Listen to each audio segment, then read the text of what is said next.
From the drama of Titanic's sinking, with its death of more than 1,500 passengers, one man's story, J. Bruce Ismay, has stood out in infamy.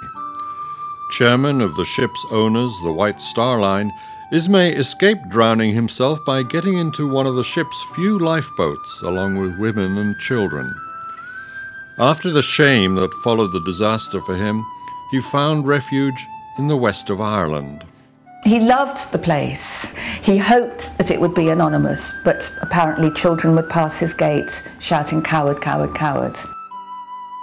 He was sort of characterised as an effete English aristocrat who had absolutely no sense of the people at all, who had no interest whatsoever in the number of people who died and the welfare of the people who had been saved, who was looking out only for his own skin, who thought only about his own stomach when he was on the rescue ship, the Carpathia, who was only interested in getting back to England and not representing the White Star Line during the inquiry in America. And he was seen as someone who was absolutely kind of astonishingly irresponsible and indifferent.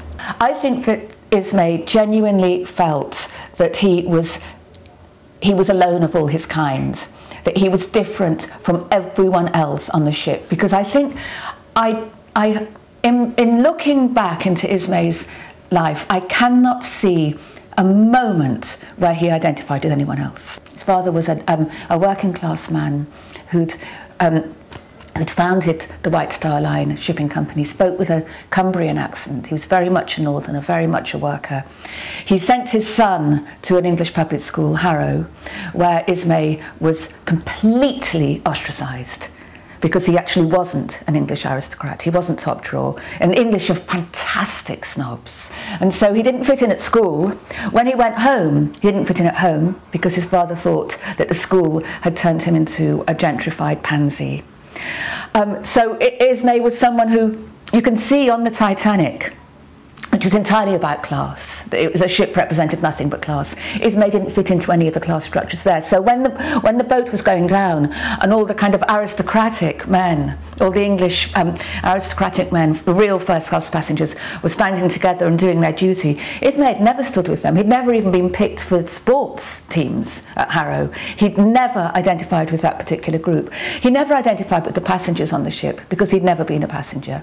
He'd never been a member of the crew. He'd never actually been really anything very much. And what you feel when you look at him on the Titanic is this is a man who belongs nowhere. And so that iconic position that he's mired in now for eternity, which is stepping off the Titanic and into a lifeboat, really represents where he was all his life, which is in neither one place nor the other.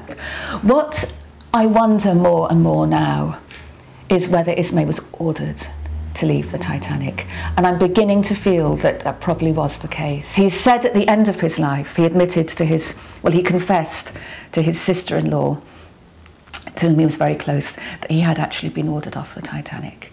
Who would have ordered him? Well, this is something that a couple of passengers swore under oath that they saw Ismay ordered off the Titanic by Chief Officer Wilde, who was the senior officer in charge of the person in the next rank beneath the captain. It seems as if it was a fairly likely thing to do, that the chief officer would say, "Oh, here's the owner of the ship, sir.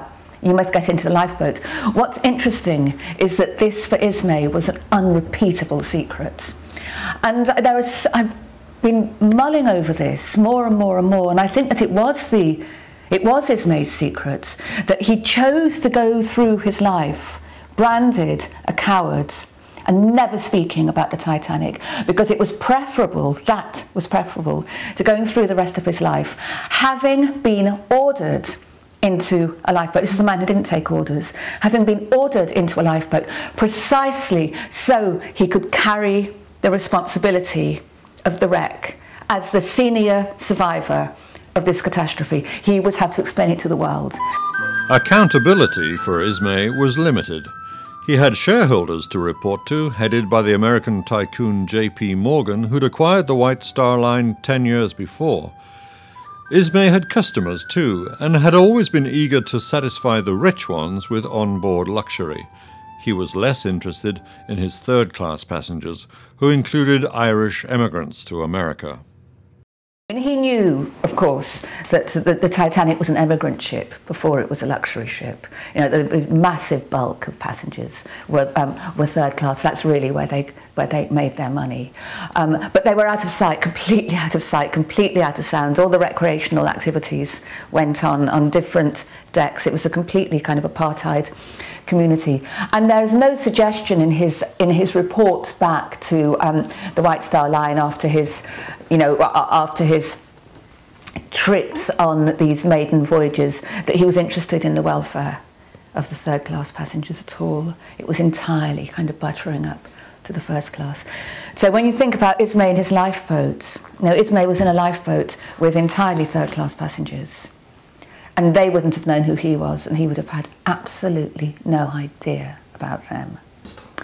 There were 120 Irish people on the Titanic, 113 of whom had been picked up in Cork when the ship stopped there, and the rest of whom had boarded at Southampton, and 79 went down with the ship, including a mother and all of her children, all 5 of her children.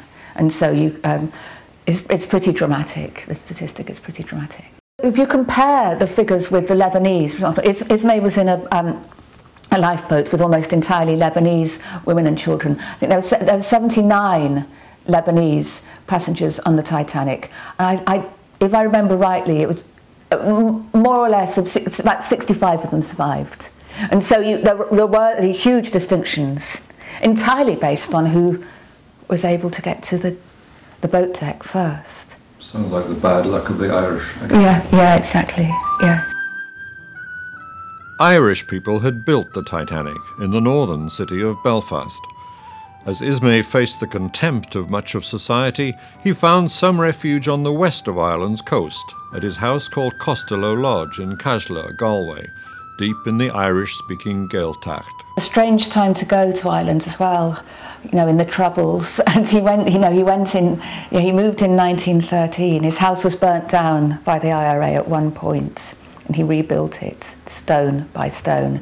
It's interesting, his choice of Ireland is so interesting, I think, as a place to retreat. He loved the place. He loved its being so rural. He loved its being an Irish-speaking region because he was a non-verbal person anyway. He hoped that it would be anonymous, but apparently children would pass his gate shouting, "Coward, coward, coward." What struck me as curious about it was that his house looked out onto the Atlantic, which was precisely the scene of his trauma. I mean, you'd have thought that you wouldn't want to have a place that was directly associated with the sea, but this is a man who was in love with the sea, and even though he never went again he never crossed the Atlantic again, the only crossings he ever made were across the Irish Sea for the rest of his life. He needed to look out on this graveyard. Well, there's a memorial stone which was put up by Ismay's wife, and the stone says in memory of Bruce Ismay, who loved all wild places. And it talks about Ismay's being happiest here. This is the place he was happiest. And then gives the dates of 1913 when he first discovered this little plot of land, 237. He didn't die there, but it was where he began to die. It's where he got the illness, which then led to his death.